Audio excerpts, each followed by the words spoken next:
હું છું પ્રભાત અને સ્વાગત છે તમારા એક નવા વિડીયોમાં।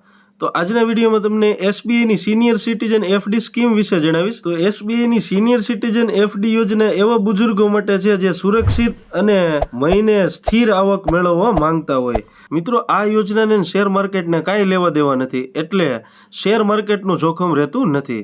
હવે હું તમને જણાવું કે આ યોજના સૌથી વધારે કોના માટે અનુકૂળ છે। તો 60 વર્ષથી વધુ ઉંમરના રિટાયર થઈ ગયા અથવા પેન્શનર હોય જે એક્સ્ટ્રા ઇન્કમ મેળવવા માંગતા હોય તેના માટે સૌથી વધારે અનુકૂળ છે। ત્યારબાદ એવા બુઝુર્ગ જેના બાળકો બહાર રહે છે અને પોતે આત્મનિર્ભર બનવા માંગે છે તો તેના માટે વધારે અનુકૂળ છે। ત્યારબાદ એવા બુઝુર્ગો છે જેને તેમનો માસિક તબીબી ખર્ચ એક્સ્ટ્રા ઇન્કમમાંથી કાઢવો છે તો તેના માટે આ વધારે અનુકૂળ છે।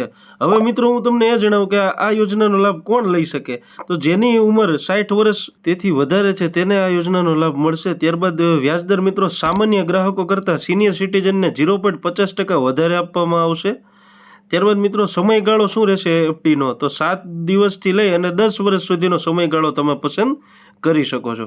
વ્યાજની ચૂકવણીના વિકલ્પો મિત્રો શું શું રહેશે, તો પૈસા તમને વ્યાજ ત્રિમાસિક, માસિક અથવા 6 માસિક, વાર્ષિક કોઈ પણ રીતે તમે લઈ શકો છો।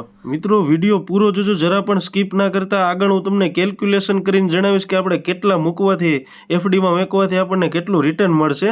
તો મિત્રો, હજી સુધી ચેનલને સબસ્ક્રાઇબ નથી કરી તો સબસ્ક્રાઇબ કરવાની ભૂલતા નહીં, વિડીયોને લાઇક તો અવશ્ય કરી જ લેજો। તો મિત્રો, હવે હું તમને એ જણાવીશ કે સિનિયર સિટીઝન એફડીમાં શા માટે રોકાણ કરવું જોઈએ। તો આગળ મેં જણાવ્યું કે મિત્રો સરકારી બેંક હોવાથી એસબીઆઈ છે એક સરકારી બેંક છે, એમાં રોકાણ સંપૂર્ણ રીતે આપણું સુરક્ષિત બને છે, એટલા માટે આપણે આ એફડીમાં રોકાણ કરવું જોઈએ। ત્યારબાદ મિત્રો, એક આમાં નિયમિત આવક ઊભી થતી હોવાથી એક જેને પેન્શન નથી મળતું અથવા જેને ઓછું પેન્શન મળે છે તેના માટે આ યોજના બેસ્ટ છે। ત્યારબાદ સરળ પ્રક્રિયા, એસબીઆઈમાં જો તમે પહેલાથી જ એકાઉન્ટ ધરાવો છો તો તમે એફડી ઓનલાઈન પણ ચાલુ કરી શકો છો। તો હવે હું તમને એ જણાવીશ કે આપણે કેટલા મૂકવાથી આપણને કેટલા રિટર્ન મળે છે। તો તમે ચાર્ટ જોઈ શકો છો। દાખલા તરીકે જો આપણે 2 લાખની રકમ મૂકીએ છીએ તો એમાં 7.5% વ્યાજદર છે, એનું આપણને 1250 રૂપિયા હર મહિને પેન્શન જેવું આપણે ચાલુ કરી શકીએ છીએ। ત્યારબાદ જો 5 લાખની રકમ મૂકીએ છીએ તો દર મહિને 3125 રૂપિયા જેવું રિટર્ન આપણને મળે છે। 10 લાખની રકમ મૂકીએ છીએ તો જો 6250 રૂપિયા જેવું રિટર્ન મળશે।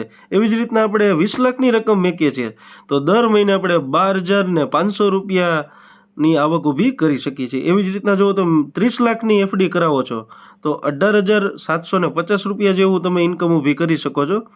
અને મિત્રો 50 લાખ જેવી રકમ મૂકીએ છીએ તો એફડીમાં 50 લાખ મૂકવાથી આપણને 31250 રૂપિયા જેવું વ્યાજ દર મહિને મળવાપાત્ર થશે। મિત્રો, અમુક સમયે વ્યાજદર ચેન્જ થતો હોવાથી તમારે લેટેસ્ટ વ્યાજદર ચેક કરીને ત્યારબાદ જ તમારે એફડી કરવી। ત્યારબાદ મિત્રો, હવે હું તમને જણાવીશ કે એફડી ખોલાવવા માટે તમારે શું શું દસ્તાવેજ જોશે, કયા કયા ડોક્યુમેન્ટ તમારે તૈયાર રાખવાના થશે। તો તમારે આધાર કાર્ડ, પાન કાર્ડ, ઉંમરનું એક પ્રમાણપત્ર, જો તમારા આધાર કાર્ડમાં બર્થડેટ નથી તો ઉંમર અંગેનો એક પુરાવો અલગથી આપવાનો થશે। ત્યારબાદ એક પાસપોર્ટ સાઇઝનો ફોટો, અને જો તમારે બેંકમાં એકાઉન્ટ હોય તો બેંક ખાતાની વિગતો। આવી રીતના તમે સિનિયર સિટીઝનનું એકાઉન્ટ ખોલાવી શકો છો। જો તમારે પણ માતા પિતા, દાદા દાદી અથવા કોઈ બુઝુર્ગ સંબંધી હોય તો તમે પણ તેઓને આ યોજના વિશે જણાવો, વિડીયોને શેર કરો, અને હજી સુધી ચેનલને સબસ્ક્રાઇબ નથી કરી તો સબસ્ક્રાઇબ કરવાનું ભૂલતા નહીં, વિડીયોને લાઇક તો અવશ્ય કરી જ લેજો। Thank you for watching.